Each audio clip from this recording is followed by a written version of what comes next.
Hello, fellow South Dakota educators, and happy Teacher Appreciation Week.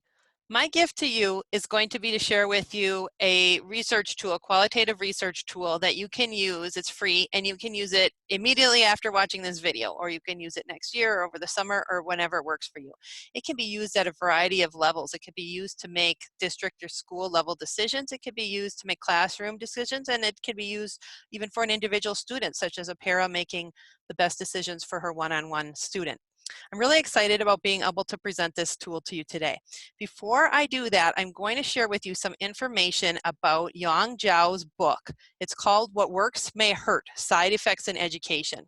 And it takes a really macro view of education and where it's been these past few decades, but I feel like, and side effects, he's thinking about the side effects of some of the big policy decisions that have been made and some of the initiatives that have come down. And I feel like by looking at the more macro view, it can help us think about where education's been, where it's going, and help us then filter that down to the more individual types of decisions we need to make as teachers. Now, I am using technology today, obviously. I'm not a techie. I'm not very comfortable with technology. Some of you who know me may remember me as this person if you've met me before. I have sometimes even have problems with Microsoft Word. I have a document on my computer that's really important. It's about different intervention tools for students, and the title of the document inexplicably is Venison Lasagna. So that must have been a day that I was really confusing my work responsibilities with my home responsibilities. But I did want to get this information out to you today, so I am willing to do my best and try technology. I know that some presenters have the participants read a slide or two here and there. I have this one for you to read. Most of them I'll read for you so that you can be working on something else and listening if you want to do that. But I know that presenters sometimes play music while people are reading slides, so I am going to do that also.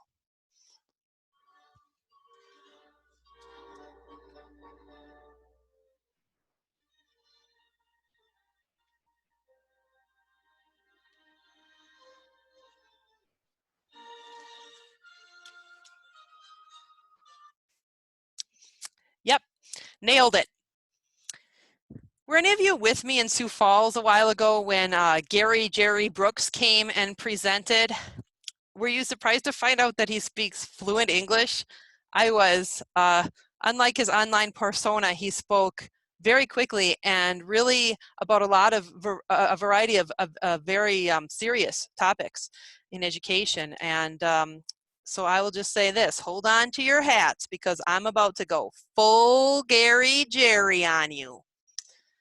This is not a tender reminiscence. I first read that in a book that was written for moms and is called Loving the Little Years, Motherhood in the Trenches. And it comes pre-splattered with spaghetti sauce, so I appreciated that aspect. In the book, it was written by a mother of 5 young children who are all ages 5 and under at the time that she wrote it. And I will read anything written by the mother of 5 young children because I know that she must have given up sleep in order to do it.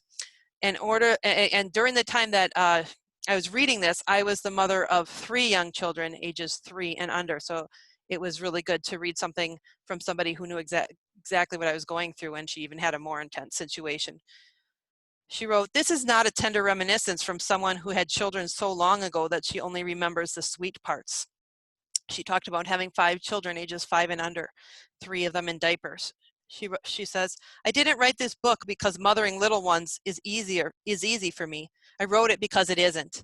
I know that this is a hard job because I'm right here in the middle of it. I know you need encouragement every day because I do too." And that's how I feel about us as teachers right now. We are right in the middle of this. Nobody can write a tender reminiscence right now, thinking back at all of the joyful parts. Of course, we are noticing the joy as we go along, but we are all in this together.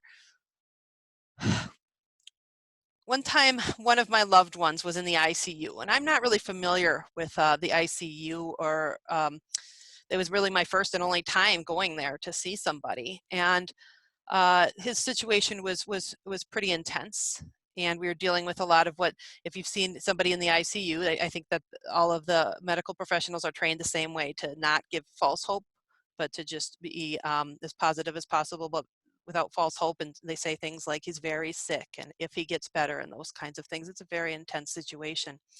During that time, medical professionals were going in and out, and at one point there were a lot of medical professionals in there, and I asked the nurse, what's going on? And he said, the medicine we gave him is making his kidneys fail. And I said, why did you give him medicine to make his kidneys fail? But I didn't say it in that tone of voice, nor with that facial expression. And the nurse explained to me, in medicine, we do what it takes to save the life of the patient. We deal with the side effects later. Now, in education, we're not dealing with life or death situations, but we are trying to make the best decision possible for each individual student for their current situation, as well as for their future. And we're thinking about the effects and side effects of our choices. I read a book about side effects in education. It's a research book, and I got chills. And I read a lot of research books, and I rarely, if ever, get chills while reading these research books. But there's something that I'll share with you that just really struck me while I was reading this book. It's What Works May Hurt, Side Effects in Education by Yang Zhao. In this book, Zhao asks us to think about these things. What works for what? What works for whom? And what and who get hurt by what works? The first thing that he talks about is No Child Left Behind, which he had also discussed in an earlier book that he had written. And I'll read this first quote and then tell you why this is the one that gave me chills, and it looks pretty straightforward, so that might be a surprise to you. It says, No Child Left Behind took a narrow and simplistic view. It pointed to schools as the primary cause of the achievement gap. To be more precise, No Child Left Behind identified the people who work in schools, not the material resources and social and cultural capital, as the main cause. According to the diagnosis of No Child Left Behind, the achievement gap was the result of teachers. And that's what gave me chills. It's not that I didn't know that it had been perceived that way, that the education system has been perceived that way, but it just made me remember different things that had happened while I was a teacher in that era, and it made me feel validated that somebody who's an international researcher understood that that the blame is put on teachers, but he also understood, as you'll see in the next quotes, that it wasn't, we cannot put 100% of what happens to a young person on the shoulders of a teacher. So I was a teacher in a different state during No Child Left Behind, and I probably saw the worst of it because I worked at one of the lowest achieving schools in that state. And I do believe in accountability. I do believe in standards and those kinds of things, but I'm just telling you about a situation that was maybe the very extreme when we talk about the pendulum swinging back and forth. It was at the very far end, away from focusing on the whole child in the context that I was in during this time. And I do believe that the policymakers, it was a bipartisan effort, did their best and really thought that every child could be proficient in everything by 2014. But those of us who were dealing with it, especially those of us who were working in high needs areas, were put under an incredible amount of stress. And in the state I was in the school I was in, you could never be good enough as a teacher. You could never work hard enough. You could never work smart enough. You could never work long enough. Even if you were there 12, 14-hour days, you were never good enough. It was always pushing to get that AYP, that adequate yearly progress. One time we missed it by one student. We were never going to make AYP, and there's a lot of reasons for that I can explain, and that's not an excuse. So that's just something I could explain in a different situation, but I think teachers understand that there are different schools that have different individual learners with different individual needs in them. And one year we missed Safe Harbor by one student in one subgroup. And we really looked hard at each individual's achievement, and we were given lists of students called the bubble kids. Those were the kids we were supposed to focus on, because some kids weren't going to pass the test based on previous test results, and some kids almost certainly were going to, and I was in a middle school at the time. And so these were the kids, these were our hope, these bubble kids. If we can just kind of push some of those kids over the line, boy, this might be the year for us. It really, I feel very uncomfortable with it, because I feel like in the context I was in, it really reduced human beings to a number. Nobody is just one thing, but in that time, we assigned everybody a number, and that was their number for the entire year, and we were working really hard to push that up for the next year, but it was just based on that one number and not looking at the whole child. Also during that time, we had the value-added era, and that was when teachers would get a value-added score. And the value-added score was supposed to be a pure and fair assessment of how well you were doing as a teacher. And they would look at the student's achievement data from the previous year. They make a prediction about where that student should achieve on the one thing that mattered overall, not the one thing that matters to us, not the one thing that matters to that student or their families, but the one thing that mattered according to this policy, which is their one summative achievement test score. And so they would make a prediction as to what that student should score on it this year when they have you, when the student has you. And so then they would look at how the students did compared to how they were supposed to do. And you, as a teacher, would get a score. And you could be a positive or you could be a negative. And then that score was with you till the next year when you had the next summative assessment. And you know, I think the idea is there's a lot of different things here. I can really get into, I'm not going to get into this presentation, how that score in many contexts was neither pure nor fair. Email me and I will explain that and give a very specific case. But there were a lot of side effects of this, because as you know, teachers do the best they can. They're not going to look at their -1 score, their -4 score, or whatever, and say, I think that I'm gonna teach next year instead of not. I mean, this is for the most part, we all do our best. And there were really unintended side effects of that. One, in a nearby state to where I was, a big city newspaper decided to publish all of the scores of all of the teachers. And there was one teacher, and he was very well liked by the students. He was in a high needs area, and he was credited for helping them a lot with their social and emotional skills. And even to one extent, a student said that he kept him on the straight and narrow and out of a gang. He was well liked and well evaluated, and his value added scores were published in the newspaper, and they weren't that bad. I've seen them because they're still online. And this was years ago, though, during the No Child Left Behind era. But after his scores were published in the newspaper, he took his own life. So that was an unintended consequence, a side effect of that policy that put so much pressure on the teachers and saw teachers to be 100% of the problem. Zhao goes on to talk more about No Child Left Behind, which he believes had consequences and is still having consequences and will have consequences for years to come, as far as people not understanding complexity of like social capital, and that students are living in different circumstances, and that and making people think that everything is on the teacher as to how a student is doing academically.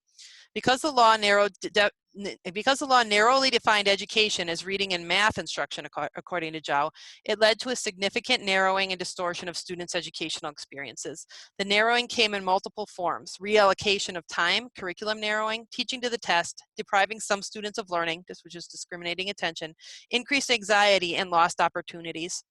So he's talking about a lot of the unintended consequences of this law, and I certainly saw that in situations. We may remember that a lot of programs were being cut, a lot of electives, a lot of arts programs, and they would take away kids' electives. So you were learning how to play the violin, and now you're not, because you're taking an extra reading class, or you're taking an extra math class, so now you cannot go to your art class or your gym class, or things like that. Really took the focus off of the whole child in certain contexts like the one I was in. And Zhao goes on to talk about the impact of No Child Left Behind. He says its diagnosis of the cause of the achievement gap was wrong.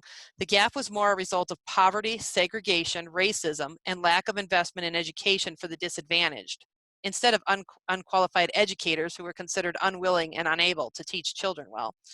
A wrong diagnosis led to ineffective treatment.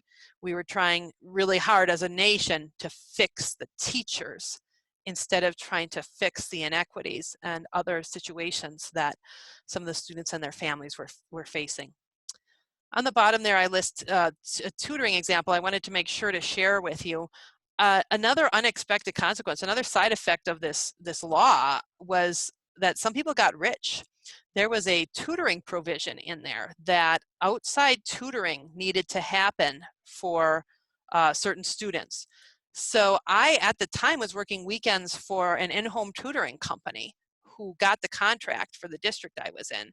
And I would go, like let's say a Saturday, I'd go to somebody's home or to an outside location that's not the school. I would tutor that student for 1 hour, and I got pretty good money doing that. And my boss made more than twice what I made for that same hour. This was free for the students. It was all charged to the school district.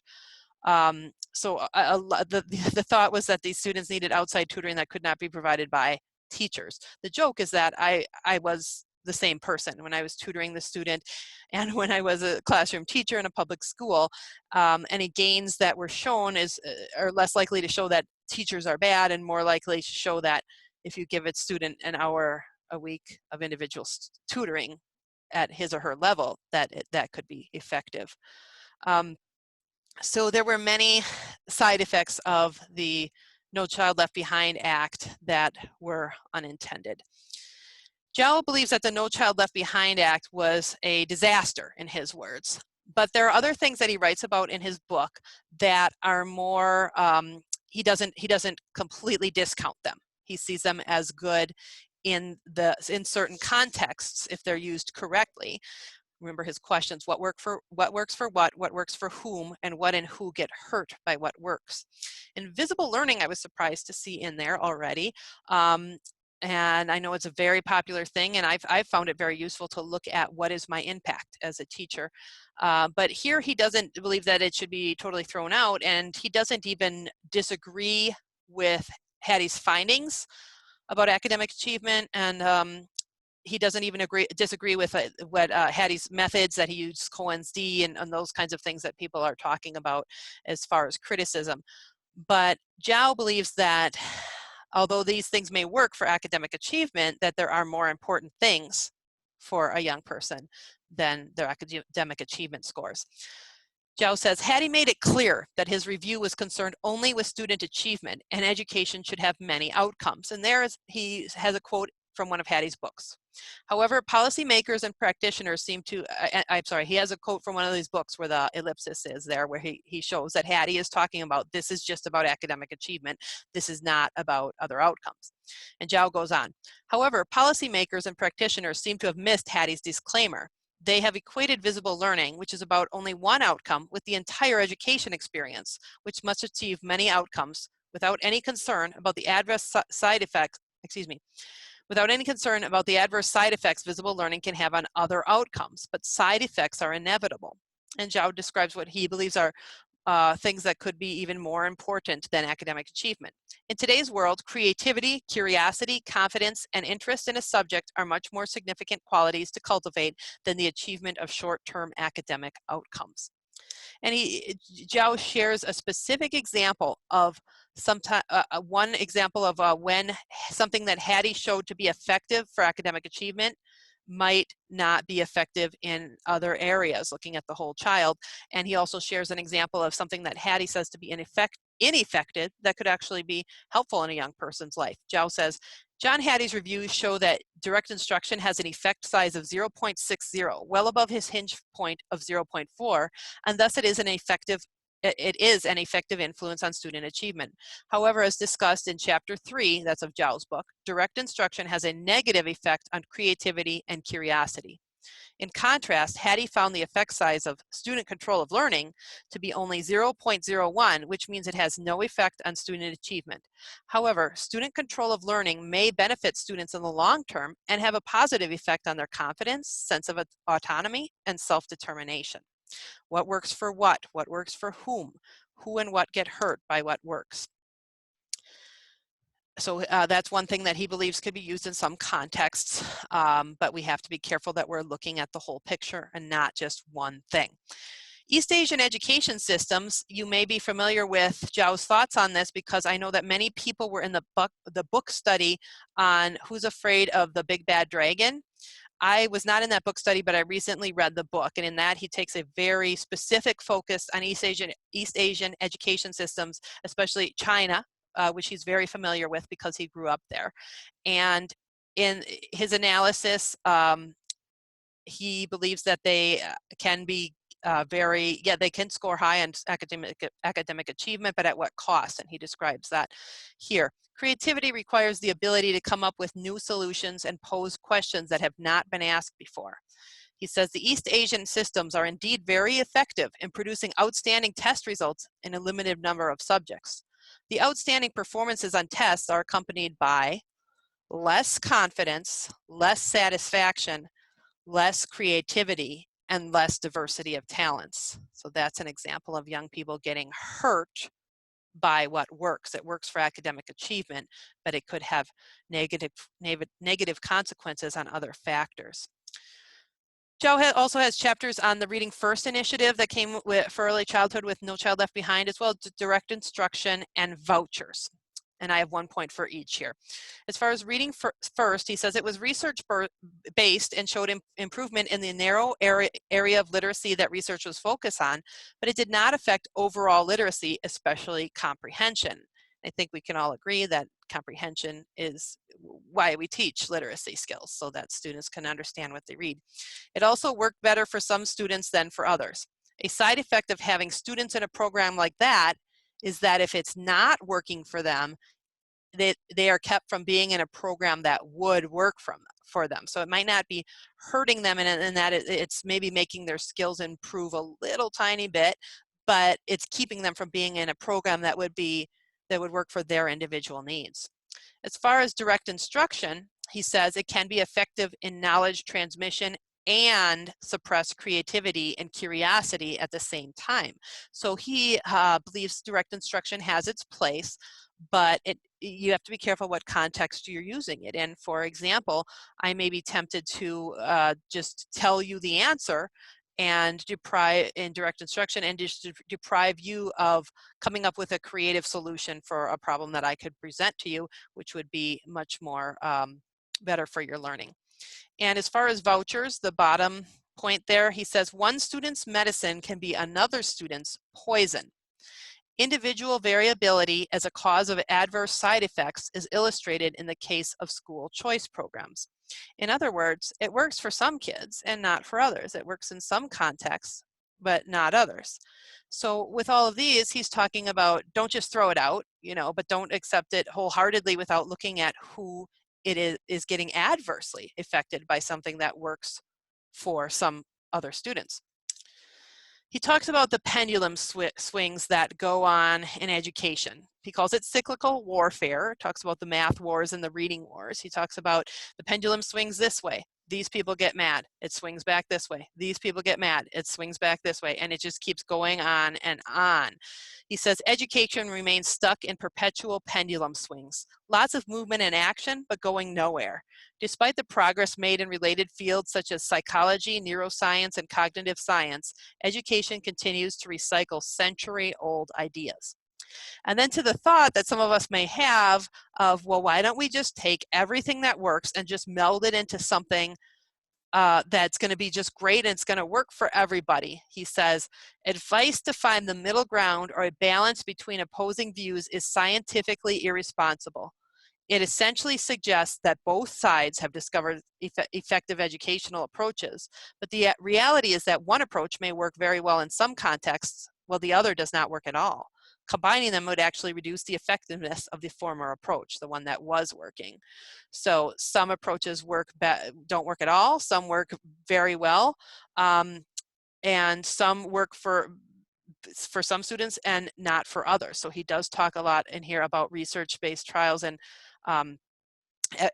how they say, well, it's overall the effect size is this or such and such like that, but it leaves out the information that it didn't work for some kids and we need to individualize instruction. So his solution to this is to study side effects.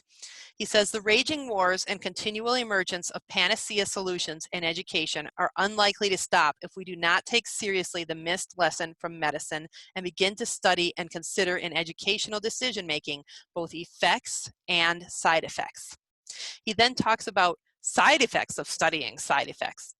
There can be side effects of studying side effects, such as too much information about an intervention, which could lead to confusion, indetermination, and delay of implementation.